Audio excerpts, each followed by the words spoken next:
And have Clerk Kelly start us off by checking a roll here. Okay, Brewer. Seep. Glassburner. Here. Gentis. Kirk. Here. Cosgrove is absent. Frank. And Fleming. You have 5. You have a quorum. We have before us a 12-point agenda, or 13-point, sorry, 13-point agenda. You take a look at that. Anyone want to make the motion to approve the agenda? Motion by Brewer, second by Fleming to approve the agenda. All those in favor say aye. Aye. Anyone opposed? All right. And the most recent minutes that we have for approval are actually from March 2nd. Yes. I was here. So hopefully you've had a chance to look at those. I wasn't even on this committee at that time. So looking at them, is anyone ready to make the motion to approve those? I'll move to approve. Motion by Gentis.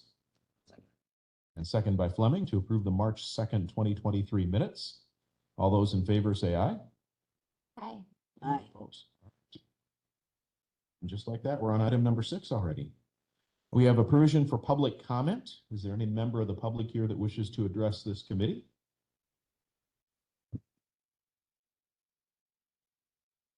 Hearing none, we'll move on to item number 7, discussion and possible action on utilization of corporation council policy. And Chair, there's nothing in here about that, right? Okay. There's not, because there isn't one. Okay. So I had asked for this to be set as an agenda item some time ago. I just want to be sure that I'm providing the service that you all expect of me, that I'm doing so in line with the values of the board. I appreciate the independence that I've been allowed, and from my perspective, things are going pretty well. However, I wanted the board to weigh in on this. Theoretically, I could be running willy-nilly, and I don't want to find myself in a position where I need to act and have no guidance whatsoever. Clint and I had kind of a rough outline of things that I could do without checking in, or things that should properly go through him. I don't believe it's appropriate, as me being the employee in this situation, to tell you how I think you should direct me. And if nothing changes, if you say you're perfectly comfortable with my representation, what I've been doing so far, then that's fine. I was just not comfortable continuing to do this without having the board have an opportunity to weigh in.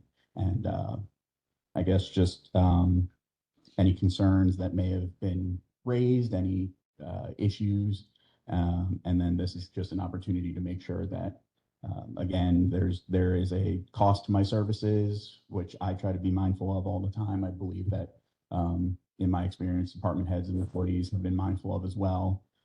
But at the same time, it's important that people feel empowered to reach out to their legal counsel so that we can nip problems in the bud. So any policy, I would just ask that those interests be balanced. Mr. Chairman. Yes. Could I ask Administrator Pesh, and maybe she doesn't have this information, but how much we spend on legal counsel? And she probably doesn't know how that compares to in the past before we had Mr. Wendell. That's a good. I like what's being done. So I do know that last year, the billable service was $48,000 roughly. Prior to that, I don't have those numbers. I can certainly get those numbers. I would guess that when we had been as a full-time corporate counsel, that would have been a significantly larger amount. It wasn't? Okay. It wasn't full-time. He wasn't full-time. Okay. Yeah. Okay. So yeah, 48,000 was our billable time last year. We've certainly had a number of issues that have required significant time from our corporation counsel. Administrator Pesh, while you have the microphone, in addition to giving corp counsel guidelines, are we looking also to give staff and other people within the county guidelines of how best to access and when it's appropriate? When Mike and I have discussed this, yes. We're looking for the board's wishes on, if we're just going to allow anyone and everyone to contact Mike whenever they feel like it, or if there should be some sort of a protocol as to how that is done. I would advocate, and as I think John and Mike would, that we establish some sort of protocol so that there is permission given, unless it is an extreme circumstance, of course. Then absolutely just call Corp Counsel. But if it's just a day-to-day option, keeping the right people in the loop, making sure everyone's informed. And at times, there may be someone else that has a knowledge base that we could draw off of without having to consult Corp Counsel. So Fair. those are the discussions that we've kind of had about this. Okay. It is not uncommon in the least for someone in a specific area of law to know more about it than I do, even if they're not an attorney. For the record, I did just approve this month's bill, and it came to $6,202.50. So, Committee members, questions, comments? Ms. Yeah, Jesses? we've always been looking like when we were doing the ethics things at other counties and things like that. So I mean, I think we're doing fine. I think we sort of started to say that only chairs should contact the Corp Counsel or go through the chair or something. If we were on a committee, I don't know if I think that is easier or whatever than each committee member, but something like that. And we also talked about going through Marty or Administrator Pesh. But maybe we should look at something so that we have some really nice, easy guidelines, because I think we're doing well. And I think with the campus and with a lot of other things, probably in the last year, we've even had more reasons that we've needed your assistance. Mhm. So anything that's been helpful, but that may not be a good indicator of what the future might be. We'll see. Other committee members? Mr. Hockemer? Thank you, Mr. Chairman. I did a little bit of research since our last meeting, and to this point, I have not found any written policies that a county has regarding use of corporation counsel. My personal opinion is this, is that if it's an ethics question, as an example, anyone should be able to go to the Corp Counsel and provide that information, and if the Corp Counsel thinks it's appropriate, you move forward. During a committee meeting, during county board meeting, I personally think that anyone can ask for the Corp Counsel's opinion. The presiding officer, whether the chair of the committee or the county board, can decide whether it's an appropriate or not at the time. But during a committee meeting or a board meeting, I think it's always appropriate. Outside of that, I think that either it should go to the committee chair, county board chair, and administrator. And if it does go to the committee chair, I think the committee chair has a responsibility to notify and inform the county administrator and the county board chair that that request has been made. For a variety of reasons. Michael mentioned cost. It could be consistency. It could be, is there someone else that has more experience and knowledge on this issue that it makes sense that we talk to that individual? But, I think if that is something that the committee is interested in, we could draft a policy stating that and bring it back to you and have it tweaked. But I think it would be good to have something in writing. Not a committee member. Yes, go ahead.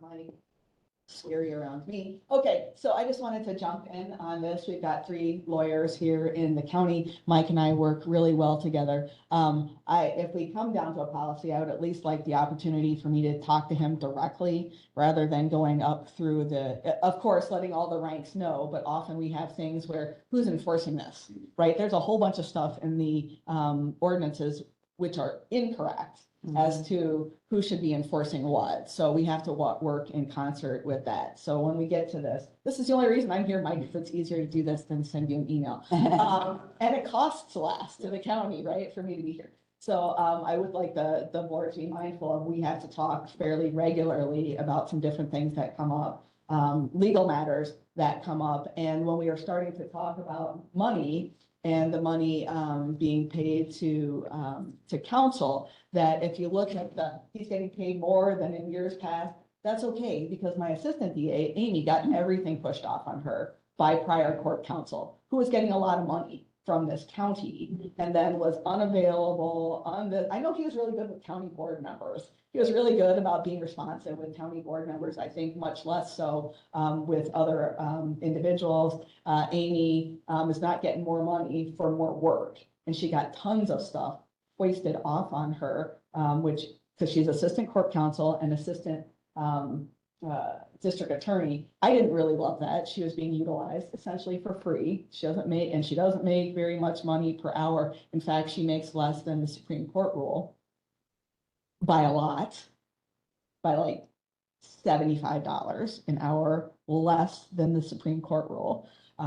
She's getting used very cheaply and has been overused for years. So when we look at and say, hey, Mike's getting paid more money, maybe he shouldn't be getting paid more money. Well, it's probably appropriate that that's happening now because it has been, the county has underspent or has had to have underspent for years. I've been here for 12 years and utilizing an attorney who's getting paid $35 an hour because corporation counsel is not around.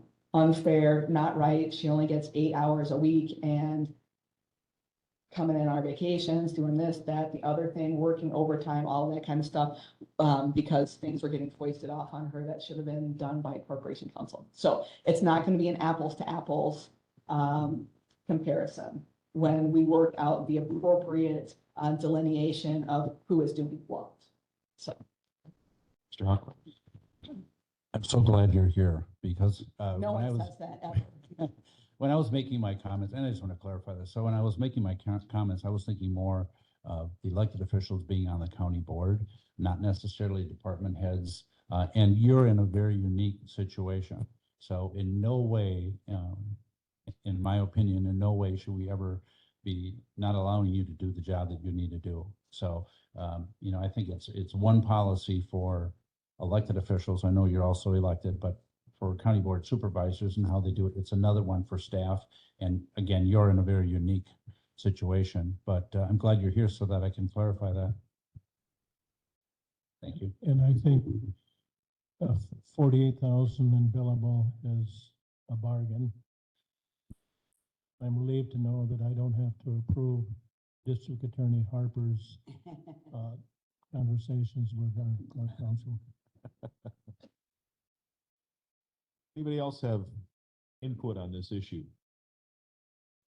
I just have a ahead. question. So, Mr. Wendell, are you saying that you want us to also create a policy then that determines the guidelines between you and the administrator? Because you had mentioned that with Clint, there was just kind of an agreement between the two of you, maybe informally, of how things worked. Are you wanting that clarified, or just specifically a policy for when county board members can utilize your services? So Clint and I's agreement was at least in writing. It was on a shared Google Doc. Okay. But I defer to the desires of the committee and the board. Again, my concern is making sure I'm doing what you want me to do, when you want me to do it, and as flexibly as you want me to be. I do think, you know, Mr. Hockmer spoke well to it. The difference between departments and the elected officials is key. I would prefer to see maybe the department head level being able to approve it, if not maybe a unit supervisor, thinking of HHS specifically, because sometimes there are questions that it would take longer to go up the chain of command and get it to me and properly approved than it would be for me to just answer. And, you know, I can't speak for anybody else who may end up serving in this role, but I know I don't usually bill for those kinds of questions. If it takes me 2 minutes to write out an answer, it's not worth my time to write up the bill for it. But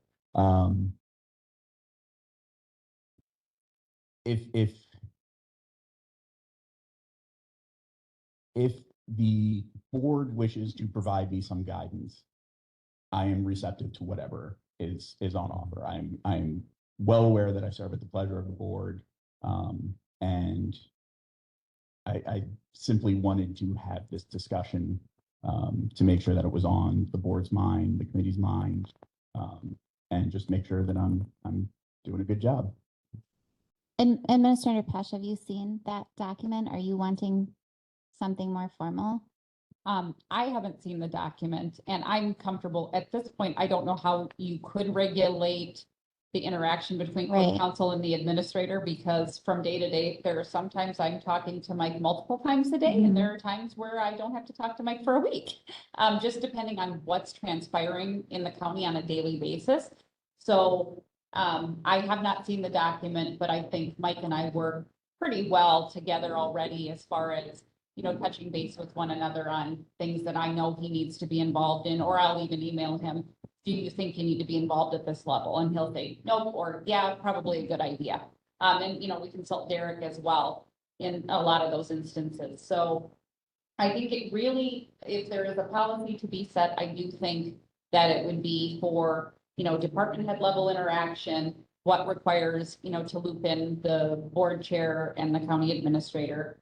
And then how you would like to see your counterparts utilize corp counsel as well. I think if that is my recommendation, if we were to create a policy, that's what I would like to see it cover. But Mike and John, I don't know if you have any other thoughts on that? Like I said, I think things are going well here. I think department heads have done a really good job of reaching out to me when there's an issue they need to consult with. I don't get a lot of extraneous or frivolous questions or concerns that don't actively require my involvement. My concern, however, is the things that I don't know that I don't know. If there are issues that I could weigh in on or could resolve, and somebody doesn't feel empowered to reach out to me or doesn't know the process, and just kind of tries to figure it out on their own, you know, then we risk them coming to the wrong conclusion.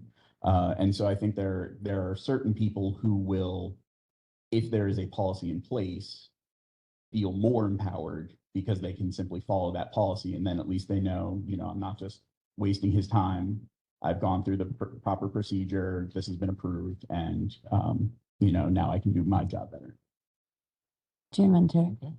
I think we have a lot of things on the agenda or whatever, and I think this is something that we need maybe to look at those guidelines with, not myself, but with, and put it maybe on the December or something meeting. And then I think HIPAA comes in here somewhere with some of the department heads that maybe you don't want to go through everybody. It should go just directly with you with some privacy. I had something like that this year. Various privacy laws could Yeah. apply to that's the entire point of attorney-client privilege. So yes, and that might be a situation where someone reaches out to me directly. There is going to be an element of trust on your part in my discretion if I feel it necessary. There have certainly been issues I've approached with where my first step was to reach out to the administrator, bring them in. But again, you know, it's hard to write down every niche case. Well, it would seem if things are working well, we don't want to expend a large amount of energy to fix something that's not broken. But by the same token, it would also seem logical to provide some guidance for folks moving forward. Would the committee be comfortable asking administration to come up with a draft for us to consider at a future meeting? Okay with that? Thank you. Thank you. I'm gonna have to step out, but I've just saved the county a nickel by being here this year. This meeting rather than sitting very long. We'll try not to spend it all in one place. That's just what the general fund. See you again. Yes. Always a pleasure.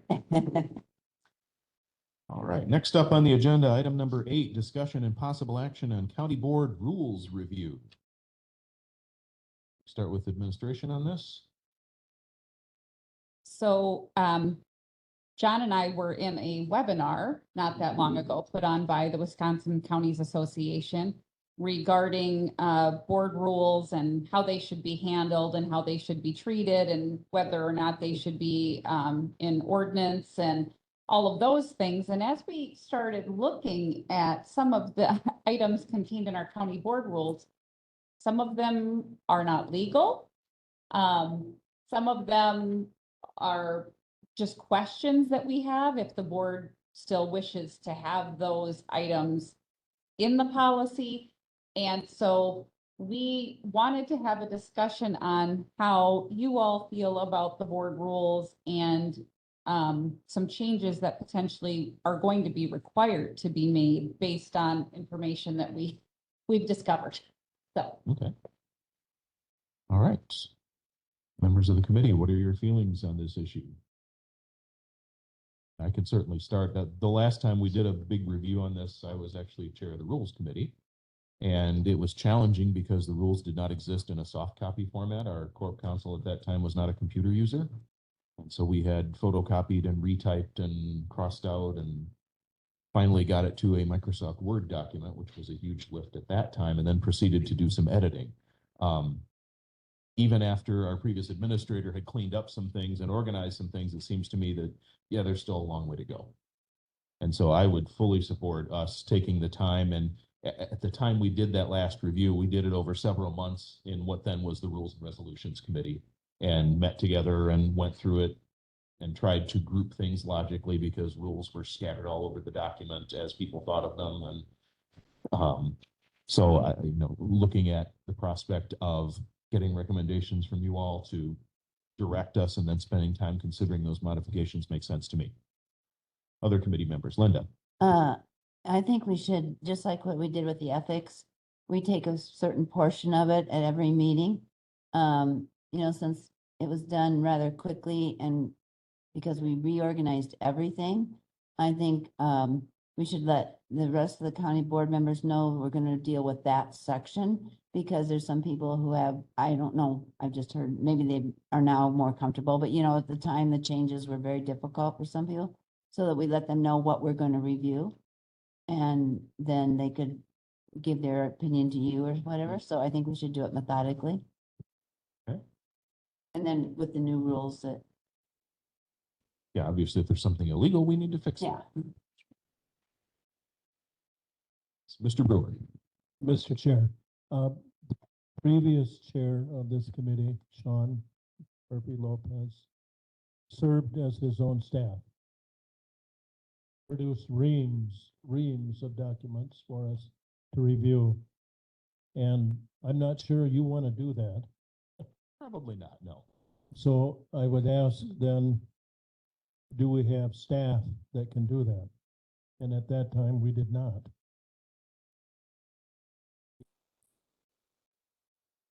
Yes, we can take that on between John and Mike and myself. We can look at other counties, look at their policies, and then bring back recommendations for further guidance. Other comments? Mr. Kalish. So just to know, like one of these. Okay. Come on now. One of the changes, just to point this out, we'll want to look at this sooner rather than later, says that effective in 2024, our meetings are changed. It's on the third paragraph down from the rule number 1. They will change to the third Tuesday to the fourth Monday, beginning in 2024. So I don't know if you all recall that change was made, but it was in 2024, is not that far away. So just heads up.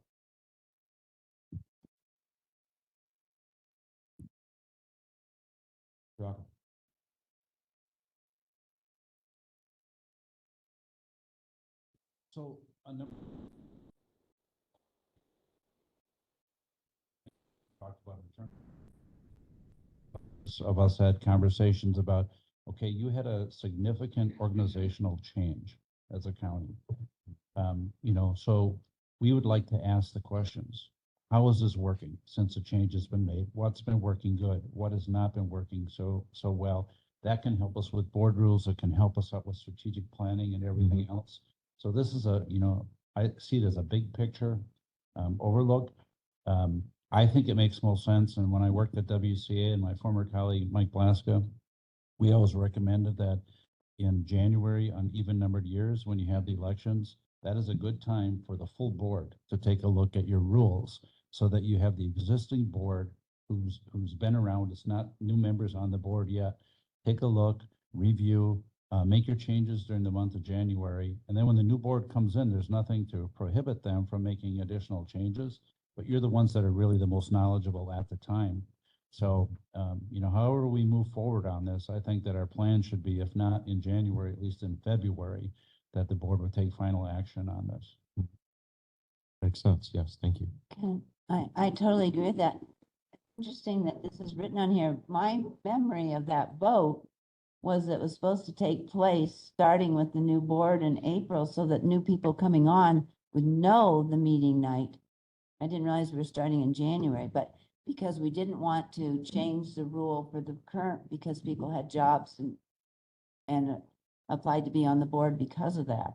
It doesn't say January, beginning of 2024 2024 session. Okay, so that would be the April one. Okay, thank Yeah.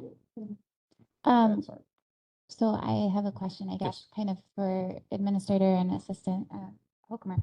So how do you see this kind of working? I know you're saying these are all tying together. I mean, this seems like a big thing, and I know you've got budget going on right now as well. Is there a way to break this down? Is there something that we can be helping with? I mean, I think that this is worthy and it's something that definitely needs to be looked at before the next session. I really want those structure changes in particular to be reviewed, but I know you've got a lot on your plate. So how do you see this going? And is there ways that we as a committee can help? I think that the biggest assistance for us would be just to get your feedback and review. Please take a look at what's currently in place regarding board rules, regarding structure, strategic plan. We're going to talk about that. What are your concerns, whether good or bad? Just that feedback to us will be really important so that we can start working on a draft for you. And, we can share what we have throughout that process. But I would say more than anything, your feedback. Do you see getting feedback from the full county board on the structure changes? I mean, I know there were some people who were new this last session, but there's a good chunk who had been there prior to the changes. I think if we're going to go through and do a thorough process of this, we want feedback from all county board members. And if I could add to that, we've been discussing a survey, and Ingrid, you were gracious enough to share the document that you had. Wasn't much. Well, but there was a lot of good background information on it, and then you had started down the road of asking some questions, and that's kind of what we were thinking is a good jumping off point, is sending out a survey to all board members in order to gather and glean information, and then a place basically where you could add additional comment so that if there are other areas that aren't reflected in the survey that you feel need attention, we know what those are and can incorporate those along with the additional, changes and policies and whatever we need to create. I didn't know if it should go to you or to go to you. I know you said you shouldn't have that much work, but as the chair, I thought you might want to guide this. And I'm open to do that. I mean, if it's compiling comments and things like that, that's certainly easy enough to do. So, and then you can, and I've done that before for administrative reviews and stuff where just take everything that everybody sends in, compile it all into a document, and As long as we get the feedback, that's what Yep. that's what we're. Yep. And is that something you think we should start asking for now? Bring it up at the next county That board was meeting? going to be my next question. What do you see then being on our agenda next month for us to review? Like, do you want to have the survey already done at that point and we start going through some of it? Or, I mean, because you said these all tie together. So I guess I'm just wondering how we're going to break that down, because I know it's September, but like January, that's only 3 or 4 meetings. Oh, I can't do math, but anyways, 4 meetings away. Well, I think the feedback may drive what we feel like we need to address first. If there's something that's a little more urgent or needed, I mean, the board rules, obviously, we have to look at. I mean, those have to be changed and solidified. Committee structure, I think, is also a natural thing to review, simply because we are experiencing some changes organizationally, and that could potentially impact what our committee structure looks like. And so that would be an important piece of information to have. The strategic plan, I think both of those items tie into that strategic plan, but we also then need to revisit the overall plan. We need to determine if those priorities are still applicable or needed or necessary, and which of those items that are listed maybe need to be moved to the top rather than moved down the road. So I think it's going to be a systemic process for sure. But I also think that once we see the feedback, once we see the surveys, if everybody has an issue with one specific item, that's clearly an issue that we want to tackle right away. So, you know, it'll be determined that way, but that's what I sort of envision happening and the way I envision it happening. I guess my question with that was just that I remember when the committee structure changes, when we started doing that, and even in revising our ethics committee and then also strategic plan, those were months and months long process. And I know that we're not starting from scratch here, but I just think it's going to be a lot to try to accomplish going through each of those in the next 4 months. So. Well, the nice thing about strategic plans and policies is that they're ever evolving, right? So we can work on them, we can make changes, they should be reviewed on a regular basis. So, you know, we will accomplish what we can accomplish. And, you know, just remind the committee and the board, and I've said it several times before, not only your organizational changes that were recently made, but a lot of other things have happened in the last 12 months that we would not have thought of 12 months ago, right? And could be, I mean, the biggest question I think that's facing us right now is the future of the campus property and those facilities. So a lot of things could be changing here in the next couple months. So we will do the best that we can do to provide you drafts, get your feedback, and we'll continue to work on that. And just remember, it is a working document. Chair? Go ahead. I know you mentioned one thing, you know, about one of the rules we were breaking. Do you think we should know those rules before we start giving our feedback, or when will we? Because you mentioned that if we're going to be online, we're supposed to ask the chair if we can do that. You know, so I'm just wondering, so we don't like do double work, or so. I'm not quite sure how to handle that. Well, and I think that's where we would bring a draft to you of proposed, you know, the proposed changes. So yes, the first thing that I noted was, and Derek just brought it up, was the meeting change. And I know I've mentioned it to a couple of people and their eyes got really wide. Oh, we didn't realize that was in there. Additionally, yes, rule number 3 in our board rules states that supervisors shall attend the meetings of the county board in person unless with approval of the chair granted for cause by remote means of attendance. And so, you know, we're not following that. People are just logging on, not really telling anyone, and there's not anyone, you know, and that's why we politely brought it up at one of the meetings too. We're having difficulty with quorum because there's not a lot of communication. So what do we want that policy to look like? Do we want to leave it that way? Do we want to introduce new requirements, a new protocol? So that's one that I have highlighted.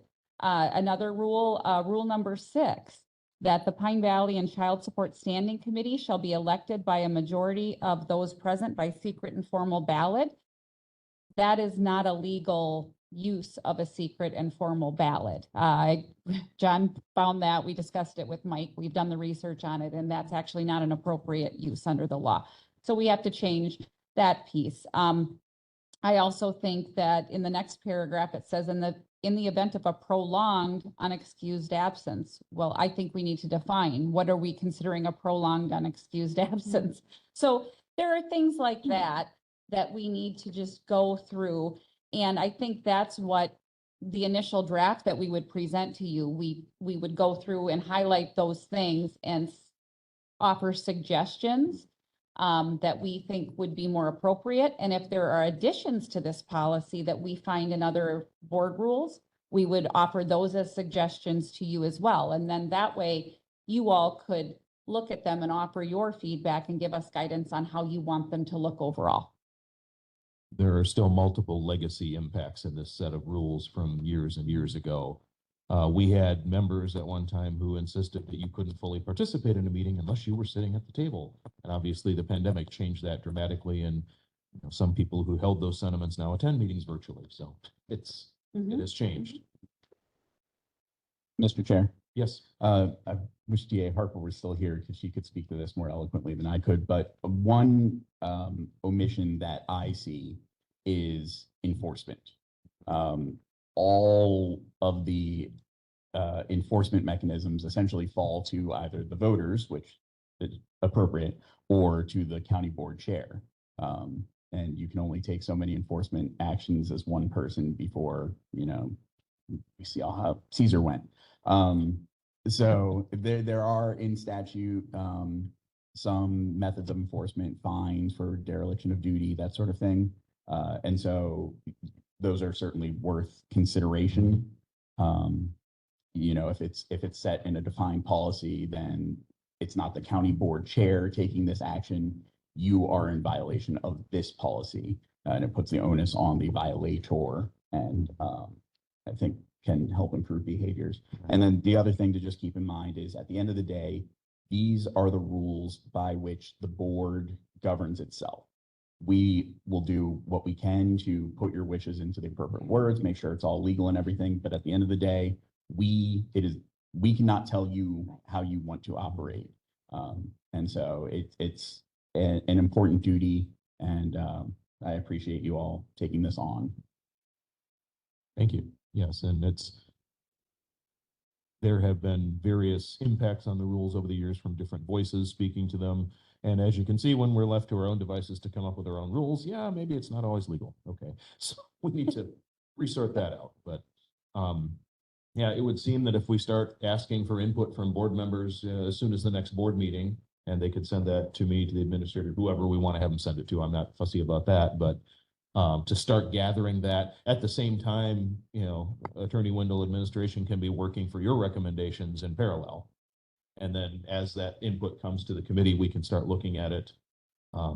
Maybe we don't get all, however many rules we have here, 21 fixed all at once, but we can make some progress. That's important. Addressing the illegal things first might be a great place to start. Any other comments, questions on this? Well, I would certainly be willing at the next board meeting to speak about this and encourage people to send their input, so. All right. Item number 9, discussion and possible action on our strategic plan review. And we have guests with us today. We do. We have Troy and Ellen from Southwest Regional Planning. So they will, come to the table. So along with the strategic plan, there's also a comprehensive plan. And so we thought it appropriate to include them in this piece of the discussion. We touched on the strategic plan and how we do think we need to schedule some time to take a look at that, to review it, to see if those are still the upfront priorities for this board, or if there are changes that need to be made. And so we will schedule a time to start working on that as well. So I'll turn it over to Troy for now.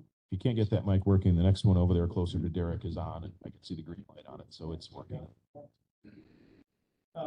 terms of the strategic plan, I don't know the knowledge. Yeah. Okay. There was a there was a tool we provided. It was a simple spreadsheet, but it outlined the progress and so on. Somebody's watching out for me. And I think the board has not changed extensively since the adoption of that. So I'd be happy to kind of sit in on that and listen if that's okay. That's a public conversation. One of the things, and I appreciate time on the agenda, we wanted to follow up with is the comprehensive plan. That was in the strategic plan as something the county wanted to look at. And we spoke about this, maybe it was in March, I'm not sure when it was. The county issued an RFP and we responded. And I think there was going to be a meeting to kind of move ahead with that. And then Sean's departure and Clint's departure and maybe a reevaluation of where the county wants to go, which is fair. Sorry to break in on you. We didn't finalize that? I thought we did. No, I believe that the recognition was, well, we were one of two that submitted proposals. And I think there was a decision to go with us. So yeah, I think you're right, Ingrid. Yeah, I think what did it's in our not, minute. I think what maybe did not happen is the follow-up conversation. There were some things about the scope of work that we wanted to flesh out in more detail. It spoke in broad terms about the public engagement and what that would look like. There was things that the statutes required the county to contemplate in the comprehensive plan, which weren't addressed in the RFP. And there were things that we have done over the last couple of years that we thought should be incorporated. So thank you. Yeah, I think on our end, we wanted to have more of a conversation about that. and what that looks like. And so, you know, we're still prepared to move ahead. All of this came about in 2019. We received, after the 2018 flooding, we received an EDA grant. We were co-applicants with the county. Janetta worked with us and Victor at the clerk at the time. It was about a $400,000 grant. The whole project was about $400,000 with a 20% match. Largely $80,000 of that 20% match came from Jason Glassbrenner with in-kind contributions, and we worked closely with him. And we did a lot of recovery, resiliency, long-range planning in Lone Rock and Boaz and Richland Center. We worked up in Fancy Creek with some flood restoration work. The county strategic plan was involved in that. And we're still drawing on that funding as Ellen Tyler, our community resiliency planner, is working with Darren Gudgeon and Melissa Luck and others, local businesses and cities and villages to look at overall resiliency, economic diversification, economic resiliency, climate change, demographics, and so forth. So we're still kind of moving ahead in that vein. But there's a good chunk of money left in that grant that we need to use here in Richland County for economic development purposes broadly. We're still moving to implement the planning work we've done in some of those communities. I'll be in both Boaz and Lone Rock next Tuesday somehow. We're having conversations about tax increment financing with 2 of the cities and villages in the county. What we do with tax increment financing, we have some more detailed projects we know about, but there's a couple of communities that could use it. So we're doing some scenario planning. What could a TIF district look like? What could the benefits be before we create the TIF plan? So that's all the stuff we're still doing with the grant funding, but we have about $100,000 to $125,000 still that can be used for the benefit of the county for economic development. And it's largely staff time. We could pivot to some contractual if there's something out there, but it could be used for potentially feasibility studies. It could be looked for grant funding if there's a project. I should say grant writing. Obviously, you know, the UW Richland campus is an asset out there whose future I think is still unsettled. So there's a lot of things out there that we could deploy that funding for. We just need guidance. And of course, one of the things we had talked about is the comprehensive plan. Some of the things that we proposed to look at, and I think Sean was interested in, and I'll keep referring to Sean out of deference to the hours he put in and thinking about it, but also in recognition that we can still evaluate the scope. We spent several years in Boaz and Lone Rock and Richland Center. And in all of those plans, there was conversation that came up about wanting to improve the county-city relationship. We've had, obviously, Darren Gudgeon knows those communities well. He's been engaged. Jason Glassbrenner, before he moved to the city, was engaged in all of that.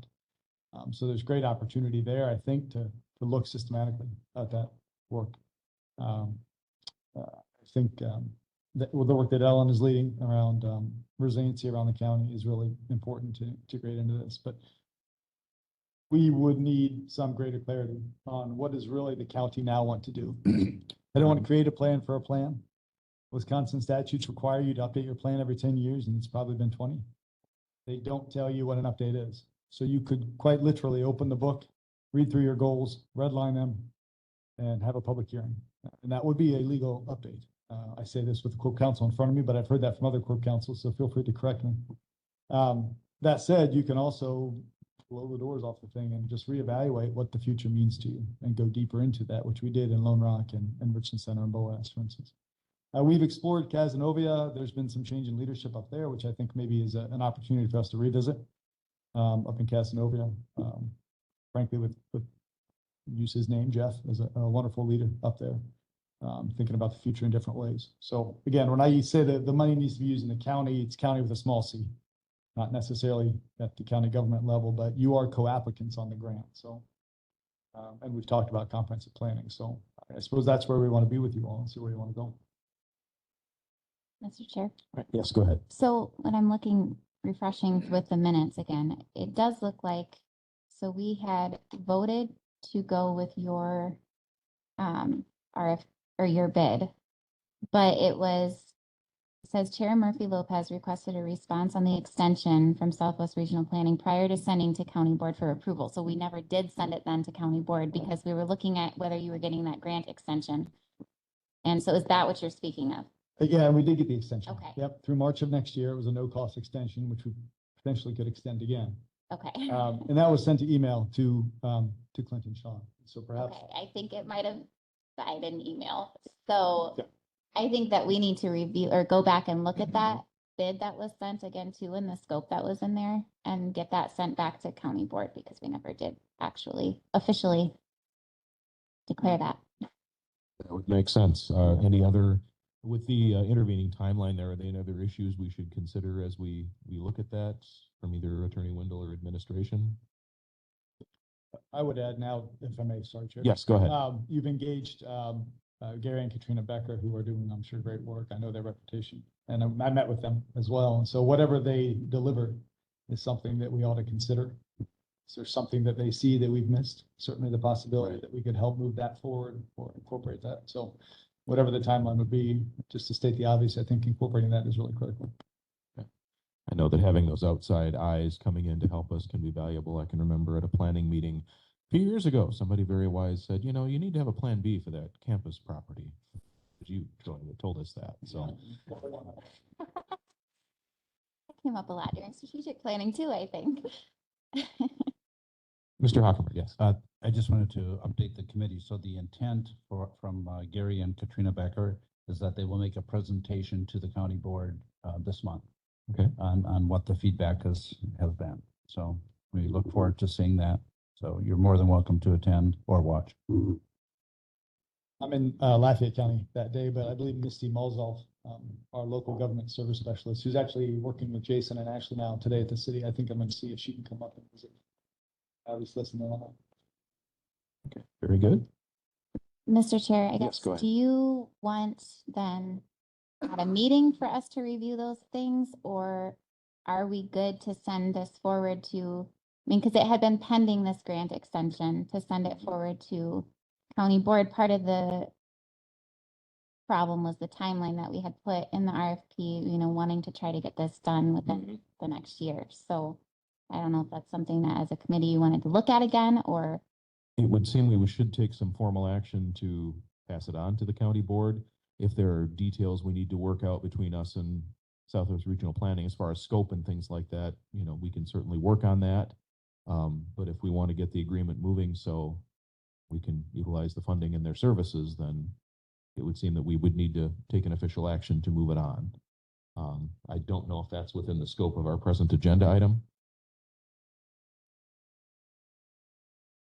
I don't know if we have to take them because we did already vote aye to accept the bid. So I'm not sure that we need a formal motion to send it forward. I think it was just pending this update.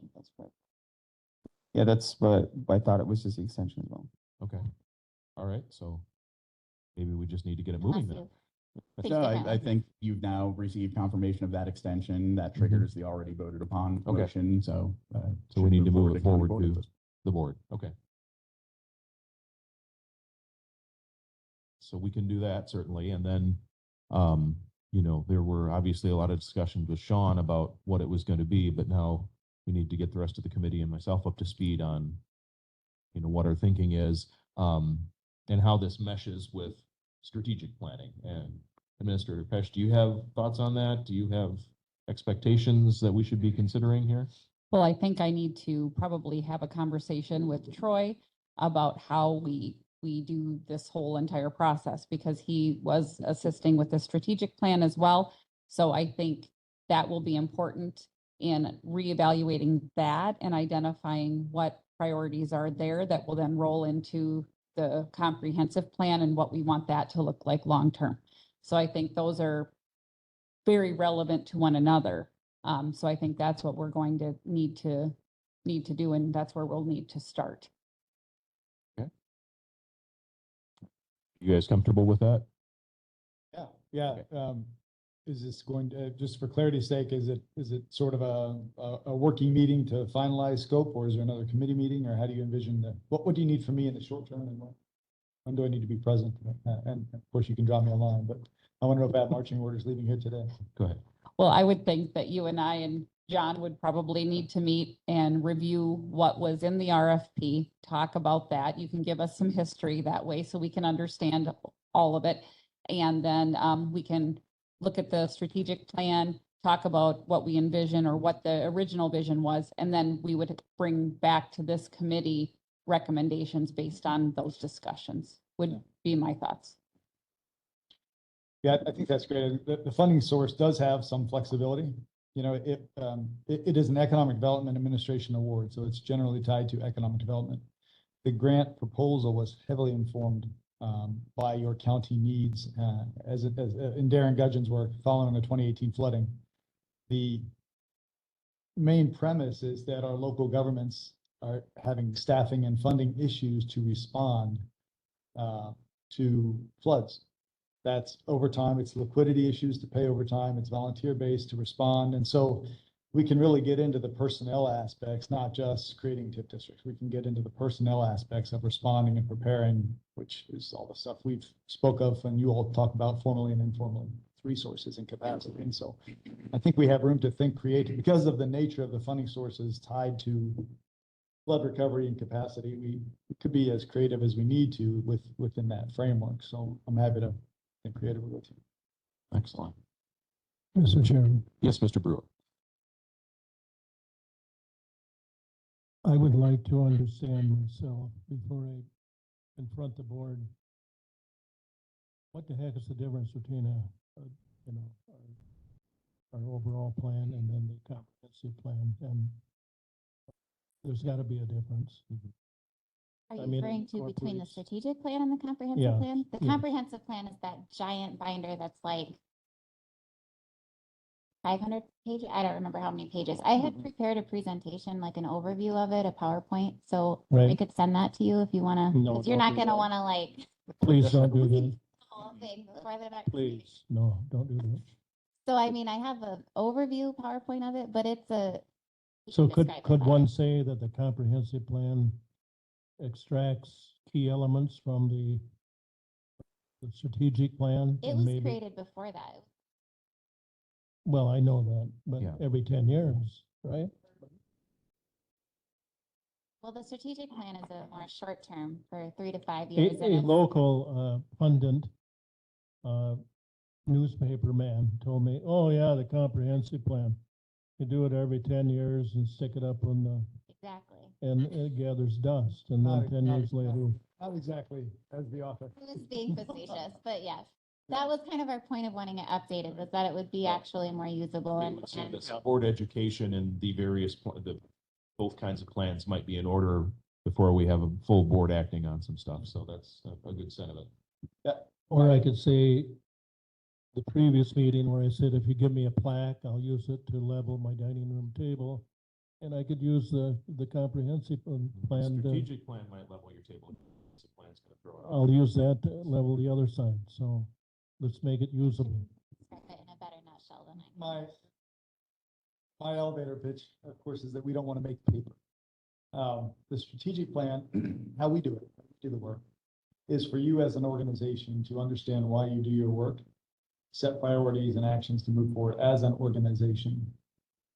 It shouldn't be operational. However, your strategic plan is loaded with operational efficiencies due to the emission of that in your history. I think as you clean house, so to speak, there's lots of innovations we can move ahead with. So the strategic plan is the organization's vehicle for continual improvement and innovation. The comprehensive plan statutorily is required to be in place to ensure that land use decisions are aligned with some level of future planning and goals. That's the legal statutory purpose for it. Again, Mr. Corp Counsel, correct me otherwise, but we look at that also as a vehicle to engage the organization that will adopt it with its community. It doesn't mean that everything in the comprehensive plan is yours to do. And I give the example of the city of Monroe when we worked with them. They had everything in there from pre-treatment of their huge cheese plants to music in the park, to a dog park, to housing development. And what happens after it was adopted with all of that stuff in it, all of which is meaningful to the community, is the city administrator and his deputy at the time sat down and said, okay, here's, dump it in an Excel spreadsheet. We're doing this. Main Street, Chamber, Colony Brands, you all figure this stuff out, the dog parks and the music in the park. And so it was a great way to take and divide and conquer all the things that had meaning and value to the community. So in a nutshell, one is organizationally driven, in my opinion. The other is the broader animal for the community and its partners and so forth. Good explanation. I had a question on the documents that were in our folder. I just wanted to clarify, because I don't know who uploaded them, but the work plan that's in there for the strategic plan, that one is not current as based on what Clint would update us with. So I don't know if you guys had seen his working strategic plan where he'd update. He had it all color coded, what was in progress, what was completed, what the dates were. I've seen that. I've seen that document. It's pretty extensive. And so I have seen it. It's in the files somewhere. I dig through files and randomly find things. I just think that one would be, I thought that it was actually in, maybe I need to look in our folders. I thought it was in its own separate, or maybe under his admin documents, but I just feel like that would be more useful because it does have what we had actually already accomplished and what was partially. Sure. And I think he'd prioritize it as well too. Sorry, Derek. No, that's okay. I was just going to say, I didn't have access to some of those admin files either. So I think as we go through the transition, we're finding that access to folders is just not always there. So when I uploaded that, I just pulled from what we had posted on the web because that was the most recent version that I had access to. And that's, whether that was updated or not, I can't speak to that, but that's why you have the version you do, because that's what I had available at my fingertips. Just trying to remember where he placed the previous. Ingrid, this is Barb. I'd be happy to find that document and to upload it. I could work with Derek on that, Okay, or with Candace, whoever's most appropriate. that'd be great. Thank you, Barb.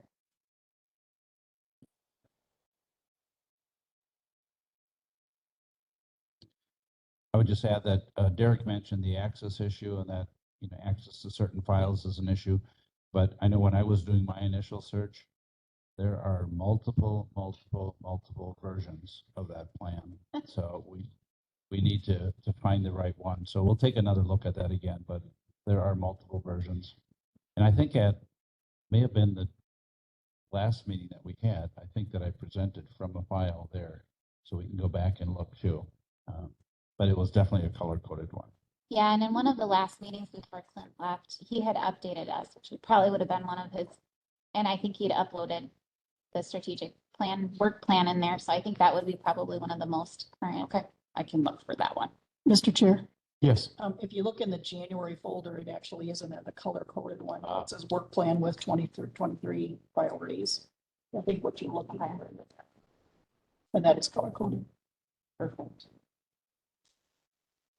Well, then I'll save that one and try to maybe put all the other ones away.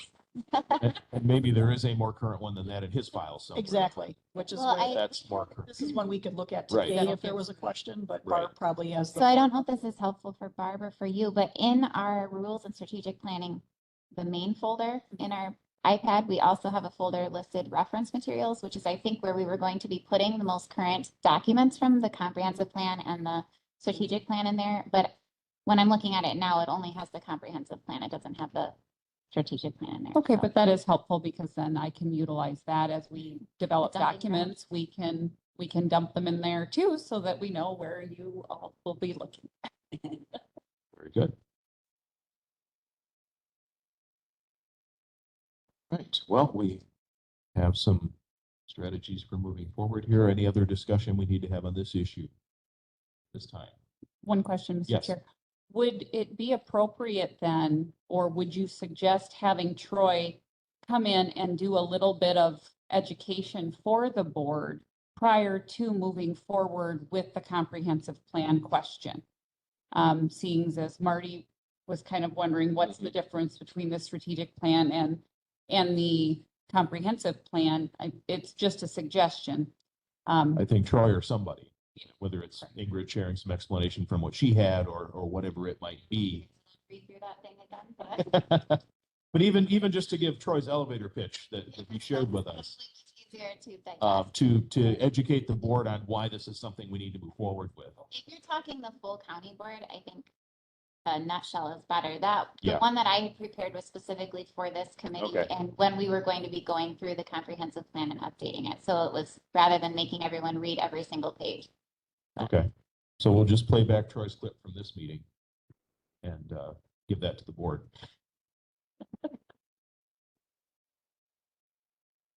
But yes, we should definitely give some context and talk about what we're asking them to approve and why we're doing it, so.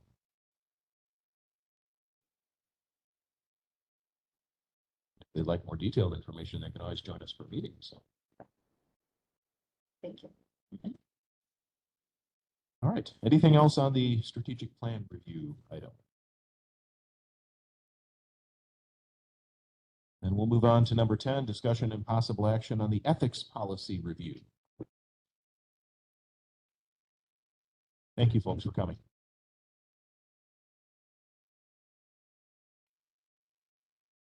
Who's starting us off on this one? I can do that. Thank you. So for better or for worse, we have now had our first ethics complaint following this policy. And I have notes. The biggest concern to me that stood out was that there is no avenue for discretion. Basically, once the complaint is filed, it has to go before the ethics board. It has to go through a preliminary investigation. And according to the letter of the ordinance, the board performs that investigation, the ethics board I'm referring to here. In the example that we have to work with,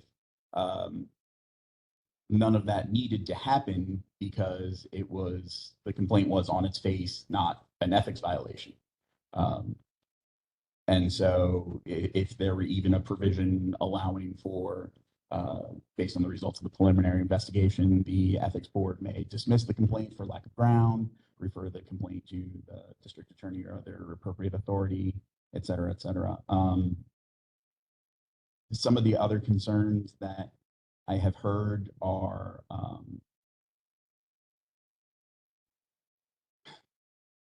that there's no standards for the complaint.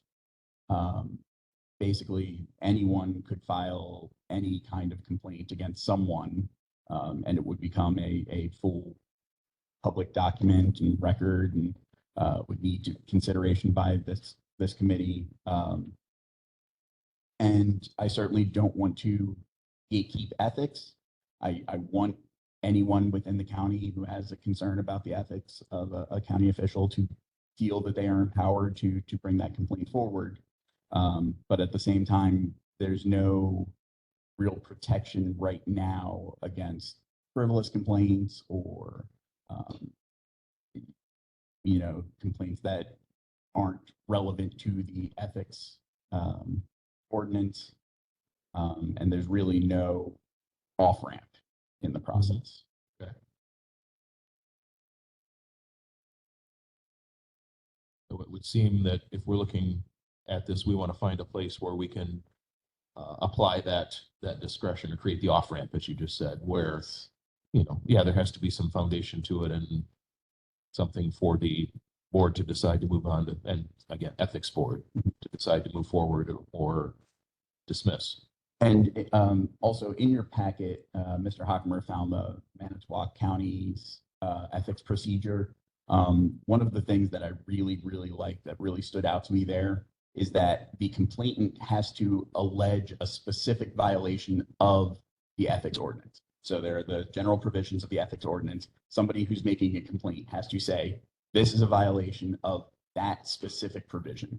If that were required before the example that we had before us, then the complainant would have realized there's no provision that covers this. Right. And then, could have asked me as court counsel, what is my remedy? And I could have informed them of the proper process for it. But Okay. so I encourage you to review that document. It's included in your packet. Okay. I had some notes on that as well, but overall I found it had a lot of good points to it.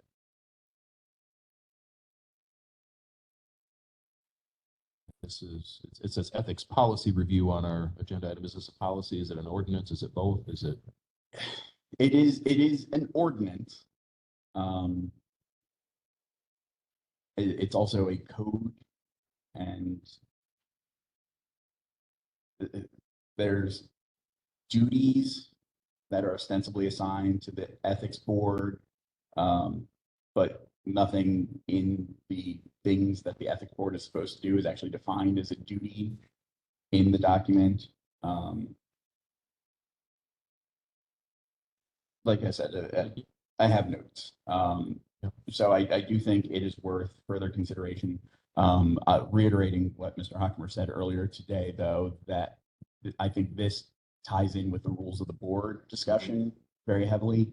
One of the recommendations, I also participated in the webinar that was referenced. One of the recommendations from Andy Phillips with WCA, their general counsel, was to adopt the rules of the board as an ordinance. So, rather than have a code of ethics ordinance and the rules of the board, you could incorporate the ethics into the rules of the board. Or if you wanted to keep the intent of this one, which was that it was meant to apply to all county officials, then it might be appropriate to keep it as a separate ordinance, or, there are a couple different mechanisms that could be examined there. Mr. Chairman, Yes. Mr. Wendell, so I'm assuming the Manitowoc policy is at 10A. Do you have the specific place where it mentions the wording that you liked? I am not certain that I'm looking at what you are, but there's a sheet that says instructions for completing ethics complaint. We have the ethics complaint form and we have their ethics policy. I don't know if we have.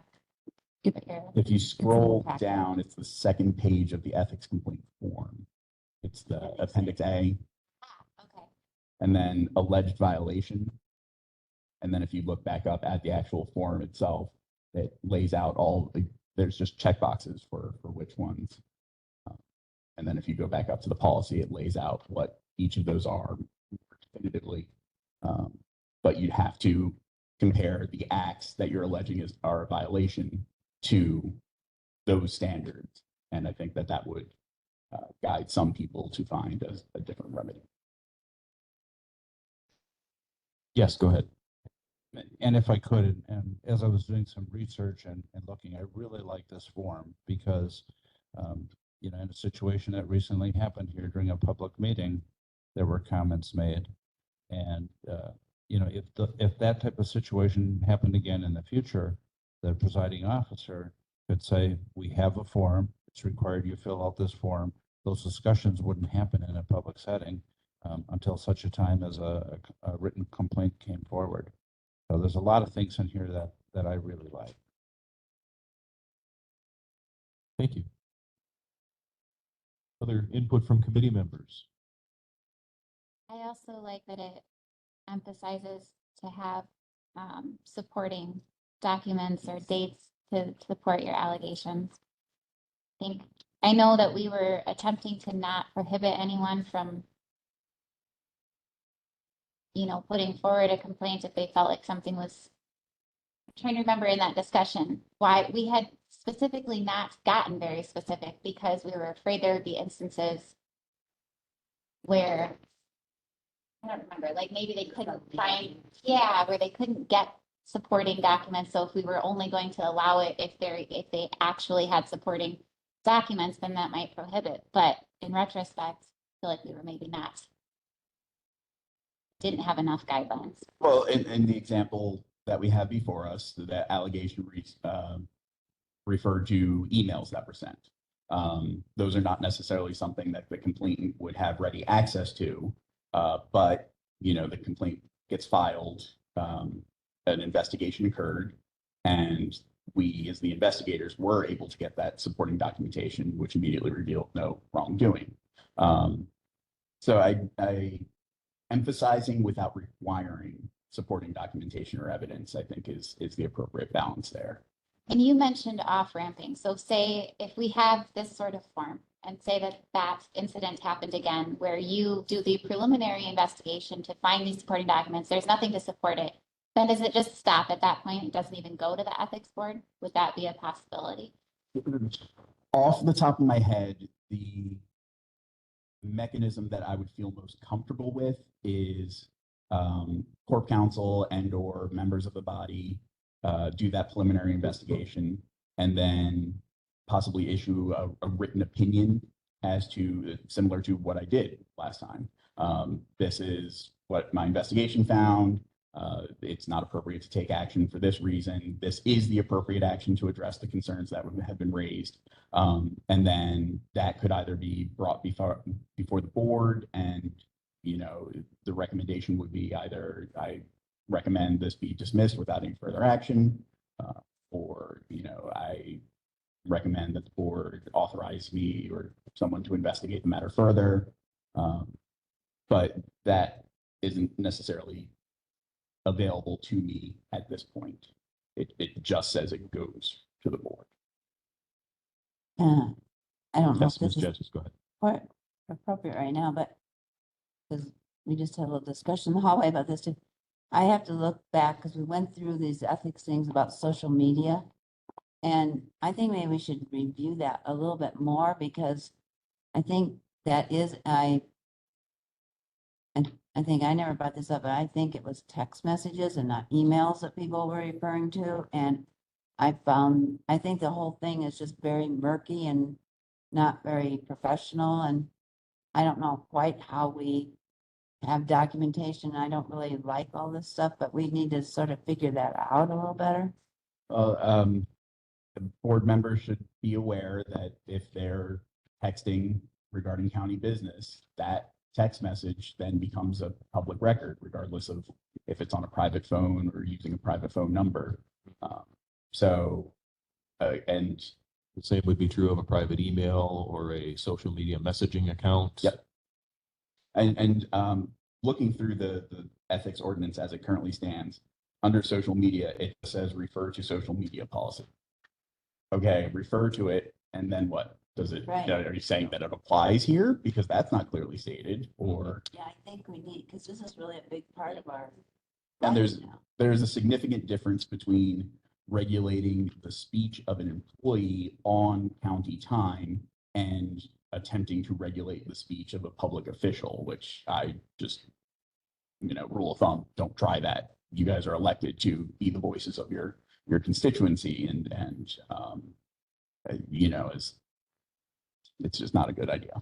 It would seem as a related thing that as we contemplate future board training, some real emphasis on that public record angle would be important for us to cover.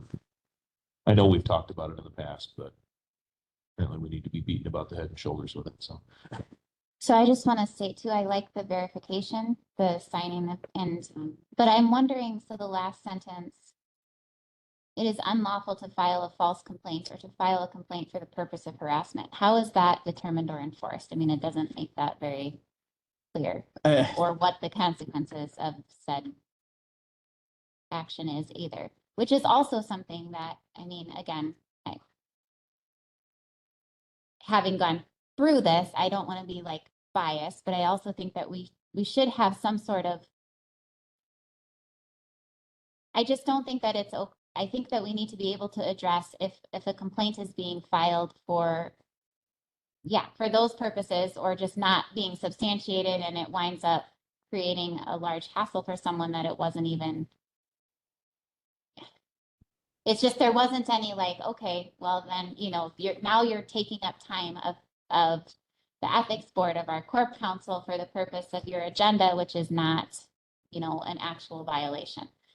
I don't know if that's something that we want to address in there, but they at least have that statement. I just don't know, is that enforceable? So engaging in a course of conduct or repeatedly committing acts which harass or intimidate another person and which serve no legitimate purpose.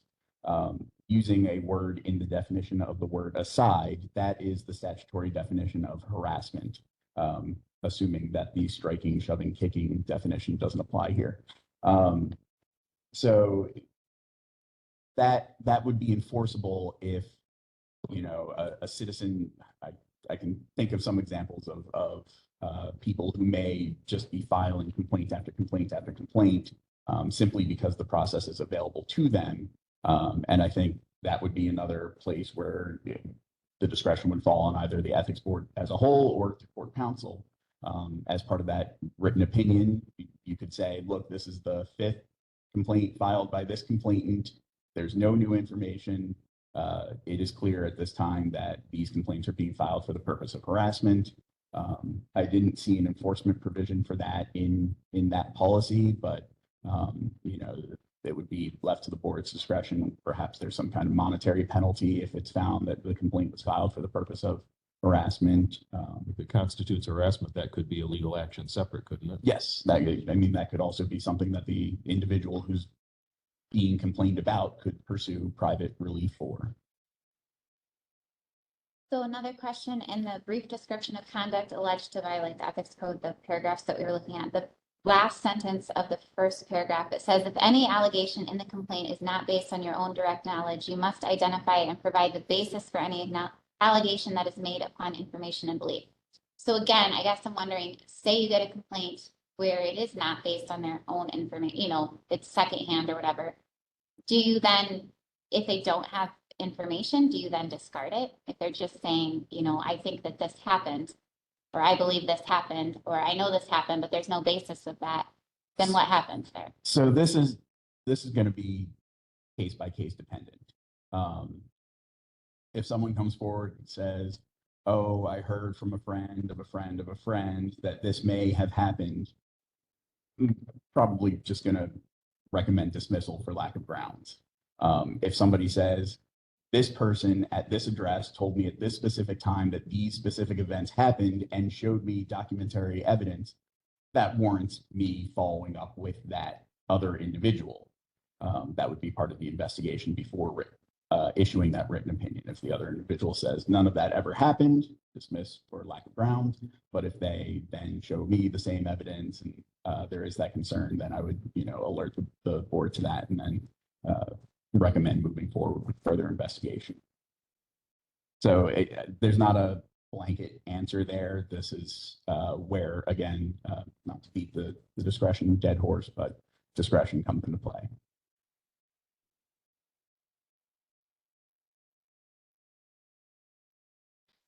So it sounds like it's not really going to, I mean, you'd still have to go through some sort of process regardless of how the complaint came. Even if it didn't check all the boxes on that form, you would still have to, you know, investigate to point. I mean, you're saying basically you would still recommend to the board regardless of the complaint, you'd give your recommendation. It's not like you'd ever get a complaint where you're just like, oh, we need to just toss it.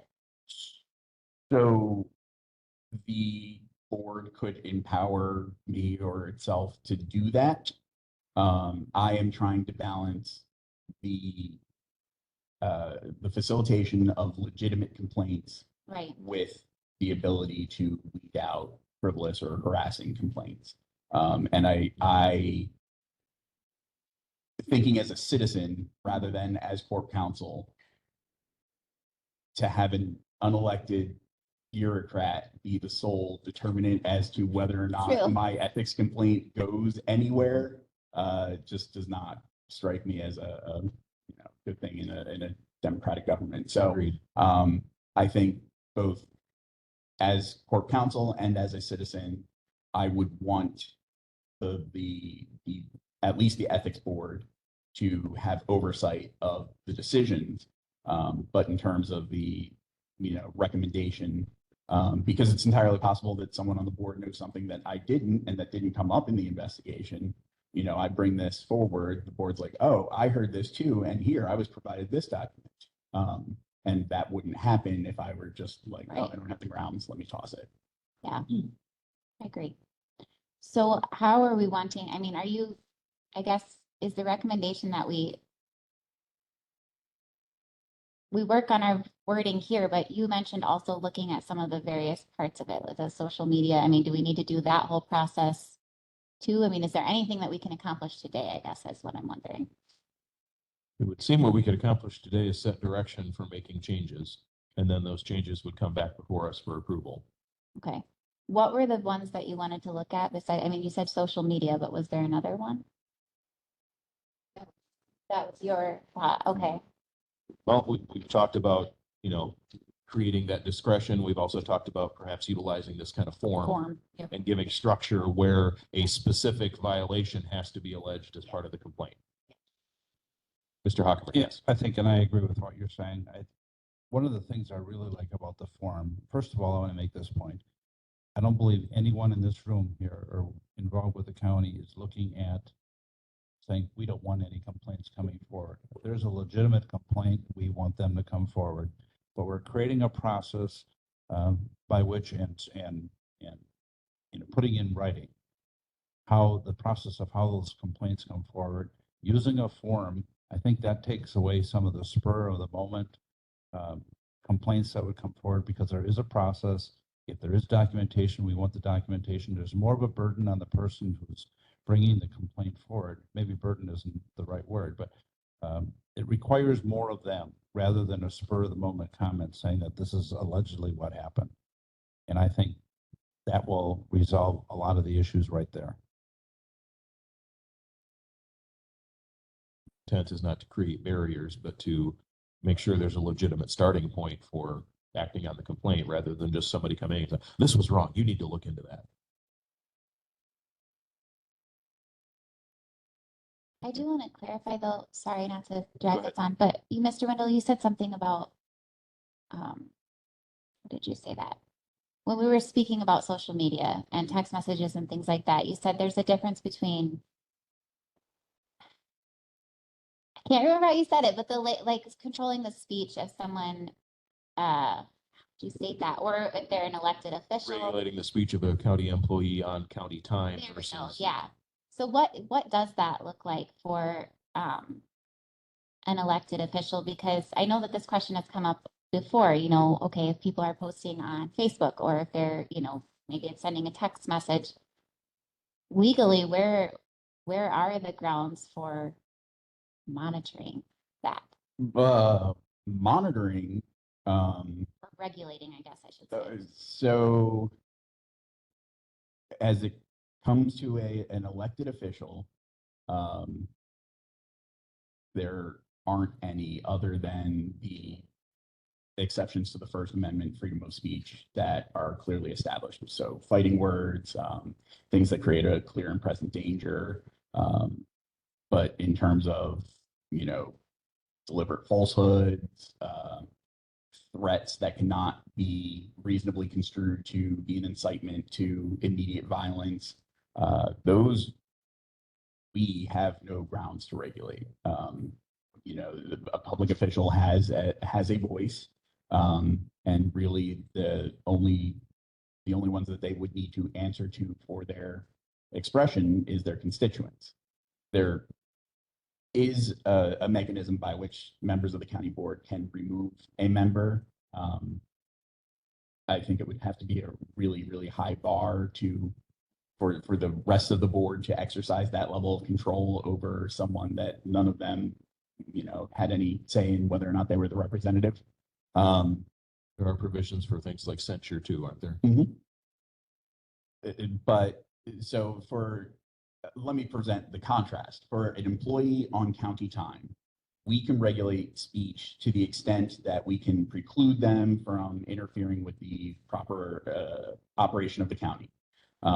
We can, state that they can't make statements that are racist or threatening, because we are their employer and we have a property interest in the proper function of our government.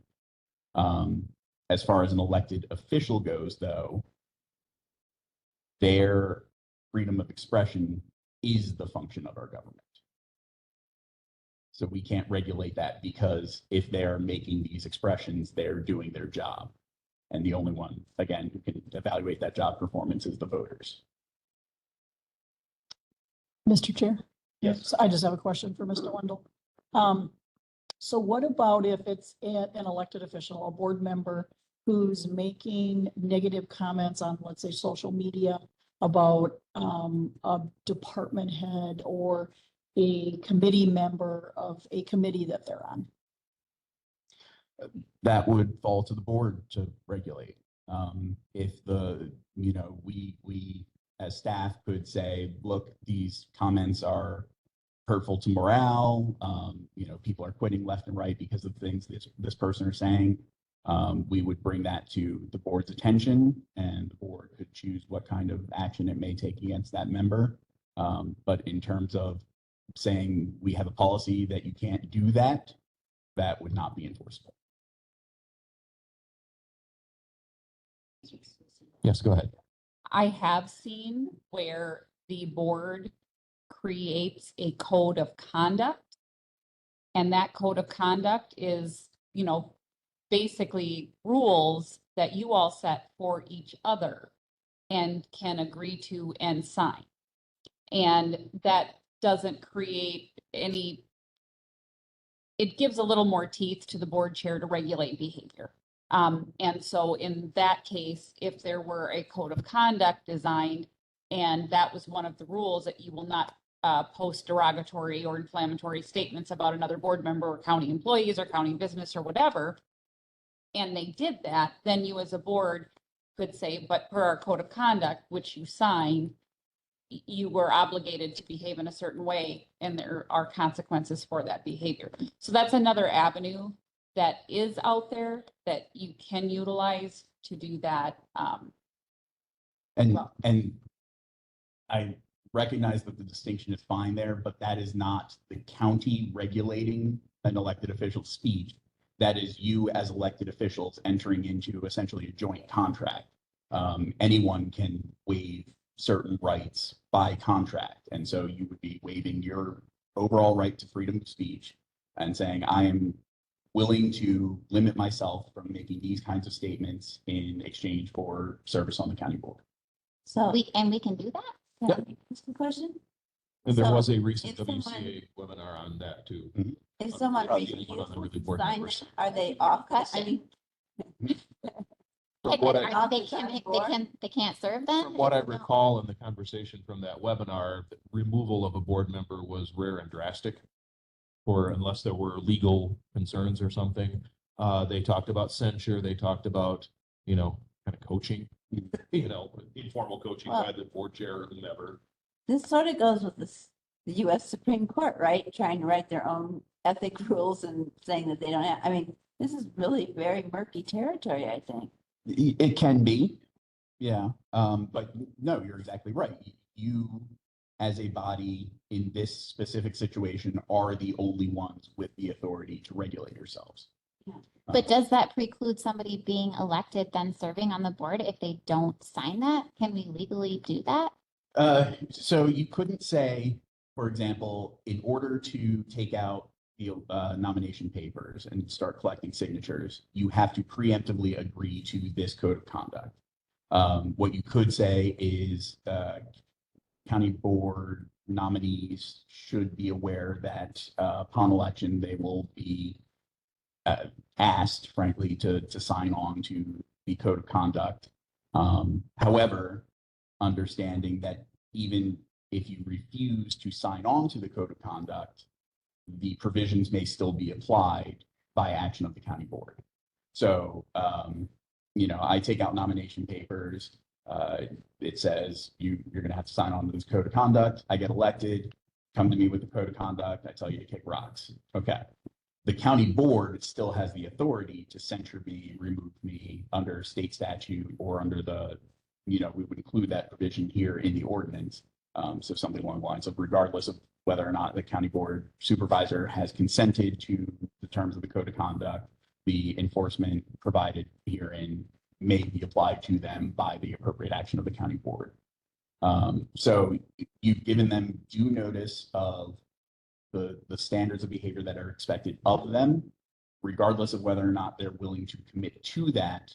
If they should violate that at some point in the future, you still have the authority to take action against them. And you could legally remove them based on a breach of that conduct statutorily? As long as enough people on the board voted for it. Yeah, potentially. I would say that we would really want to cover our bases because there aren't many things guaranteed in law, but that's pretty much a guaranteed lawsuit. I think I don't know why, but right now I thought I was comfortable with it, but I'm not sure I'm that comfortable with all that. I'm just thinking about people with different religious backgrounds and things. And right now we have an informal thing where we say a prayer. And somebody maybe doesn't want to do that, and then they vote it's a code of conduct. I mean, I can see us going down a rabbit hole here that makes me a little nervous about inclusiveness. So as far as the prayer goes, there is actually well-established case law on that. We, as a government, are allowed to hold a prayer before any action of the board. We cannot restrict who says it. So, you know, if enough people came forward from enough different religions or enough people came forward wanting to offer that prayer, we could not just take one religion. And frankly, the Church of Satan is very litigious and have won over and over consistently.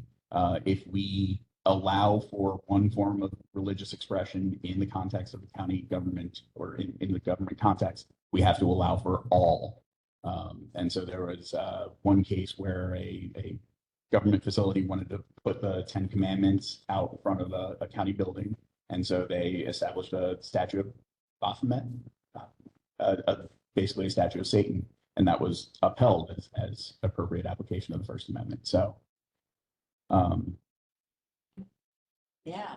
A lot But to typically, a choose code of conduct would just be like ethical, I mean, what you'd agree of as moral behavior, right? Mr. Chair. Yes, go ahead. Typically, yes, it's, you know, about respectful treatment, you know, no offensive headwear, shirts, you know, different things like that are typically what you see in a code of conduct. And it's more to keep an orderly and respectful manner about the board and of the interactions with the board. You know, treat staff with respect, won't raise voice or attack department heads. I've seen all sorts of variations, but it's very limited what I've seen. It's not overreaching, talking about you must, you know, I'm just participate worried in a how it prayer could be or, done. right. No, I've not seen anything like that. Mr. Chair, Yes, go ahead. you know, we signed quite a few things at the beginning when do we not have a code of conduct for our I don't county? think we have one that we make Okay. people I sign. guess I thought. In our rules one of the board, we have certain aspects that deal with conduct during meetings, but they're not a code of conduct per se. They're not really enforced. And just the last word on this, maybe. I've been approached from time to time as the chair with so-and-so county board member is out there picketing the placard or demonstrating. That's not appropriate. And my answer to that has always been, being an elected member of the county board or any does not give up your rights of citizenship. In other words, you don't become a neutral person just because you step forward and accepted responsibility. So that's always been my response, and I think it's the appropriate response. Mr. Chair. Yes. However, we are obviously a nonpartisan board and that needs to be how we act in our local business. We're a But- nonpartisan But what we board. do on our but on our own Right. time, right? As decision makers for a county, our personal beliefs obviously inform our decisions for county policy, and sometimes those two will intersect. As a board, we typically don't take partisan political positions, but there certainly may be political aspects to decisions we're asked to make as a board, and each of us, you know, take our own beliefs and values into account when we look at those. So, And there are restrictions on participating in political activity in your official capacity. So you could not say, I'm the district supervisor from blah, blah, blah, and I endorse this person in that capacity or on behalf of the county. That would be inappropriate. yeah, as an individual, you can express your opinion, but you're not speaking for the county if you do that. All right. We've Yeah. discussed a number of things, but definitely want to move forward with our changes that we discussed and modifications for our ethics ordinance, policy, process, whatever it is, to bring it into a little more functional. And then we have other things we've talked about with rules review and that may address other aspects of our conversation. So I don't want to have us not have quorum, but around 12:15, 12:20, I sort of need to leave, so. hopefully we're down to our last discussion. Okay, I action just item wanted here, to not Yeah. make it, I want to quorum. Should be a roll, so. no more than 1 hour. Item number 11, discussion and possible action amendment to land and zoning standing committee structure. Okay, We had something in our folders that was put forth by Melissa Luck, who's chair of land and zoning. Correct. So this was brought to land and zoning. There was a statutory change on the allowable individual that can sit on the land and zoning committee. There is, as you can see by the document in your folder, there is a very clear definition of who is allowable. The language, it just states that they have to be engaged in an agricultural use as defined under 9101 sub 2A1 to 7. So this will just require a modification to our committee structure document, and it is for selection for the 2024 cycle. So we wouldn't be appointing anybody now, but it would be relevant in April when we formulate committees for 2024. this is a good change because we're short a person. Yep. And there were requirements that didn't really follow their anything, and so this is a positive thing for our committee. Very much so. A lot of farmers should be retired. Well, it depends on what agricultural endeavor means. Well, I can make, or we need to make a motion. Yeah, I can make Yes, that this one we motion. should have a motion on to I'll- move forward. go ahead. I'll second it. All right, we've got motion and second to make the change proposed here. Any further discussion? All right, all in favor, say aye. Aye. Anyone opposed? We should have done that one first. It was faster. Felt like we accomplished something right away. It's on our own. All right. That brings us down to future agenda items. I think we stacked ourselves up a pretty good deck in our previous conversations. I do have a Yes. question. This isn't anything urgent, but I just want to understand better. So in relation to the fact that somebody just left our board, what are the procedures for, being able to represent your district throughout, whether it's moving or not moving? Like, does it apply for the whole term? What does that look like? What have we done in the past? Because I know there were some questions about that and I don't fully understand. I'm sure court counsel could weigh in on this, but I would like to see a discussion and maybe looking at what we have. So what you can do about that is going to be limited because those are, they're referenced in the rules of the board, but they are state statutes. So in the specific case you're referencing, the minute that a supervisor moves out of their district, when they're no longer a resident of their district, they are also no longer a supervisor. So once the resident was changed, then they no longer met the condition to continue their service on the board. And so there was a resignation offered and accepted by the sheriff, I think, in that case. That was not necessary, but I think it might help clarify things for people. Realistically, they were not on the board to offer their resignation. Has that changed like statutorily in the past or just by decisions made by the court on that? Because I know that there had been an incident in the past where there was somebody not living in their residence for part of their term and they continued to serve as supervisor. So I'm just wondering, were we illegal in that or was that something that has changed? So there are certain situations in which you can, strangely enough, potentially leave the county and continue your term of service, but not necessarily your district. And I recognize that that doesn't necessarily make sense. So this is going to be one of those ones where I don't think I can fully answer your question at this time. I'll research the issue a little bit further and see if Yeah, can get I would some like clarity on that. clarification on that because, and then does it have to be your primary residence? What if you have, I'm just curious. I think this has happened before. I It's think not- it's something that would be helpful to have clarification. They call moved and she stayed on.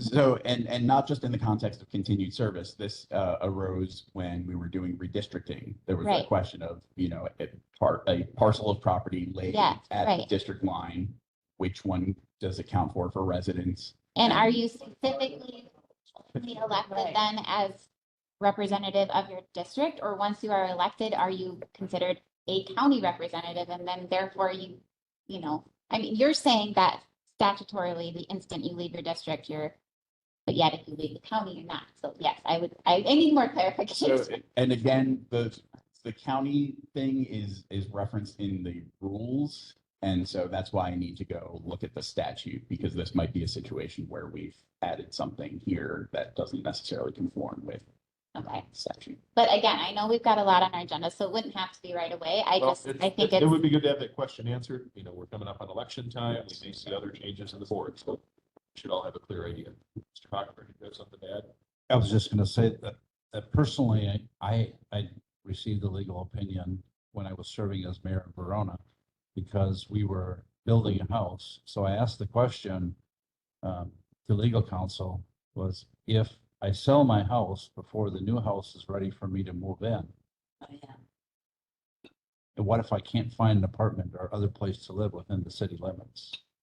And the legal opinion that I received was that I could move to a different city. I could move outside the city limits if it was going to be a brief period of time and my intent was to move back into the city.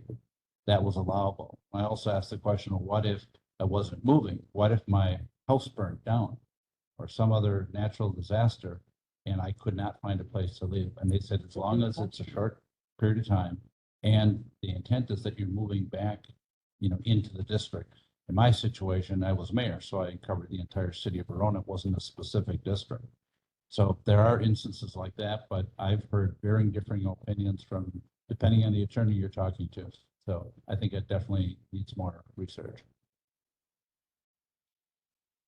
Any other future agenda items? Yeah, no. Yeah, I think we're very well provided for. All right. If that's the case, then our next scheduled meeting will be when? I don't have the date right in front of me. First Thursday is October 5th. And Mr. Chair, if you don't mind, Yes. can we just address item number 3, and I can confirm that the meeting agenda was properly noticed? We missed that one, so that's Was it okay. properly noticed? Yes, Mr. Chair, it was properly Yes. noticed. Got all excited about the roll call and skipped over it. So did we move to adjourn? Haven't yet. So it'll be Thursday, October 5th. Yep. Next week, 10 a.m. this room. Motion to adjourn to that. I'll second it. To adjourn, second by Fleming. All those in favor, say aye. I have a point of reference. I got a text message back. I hope this is not unethical from Bob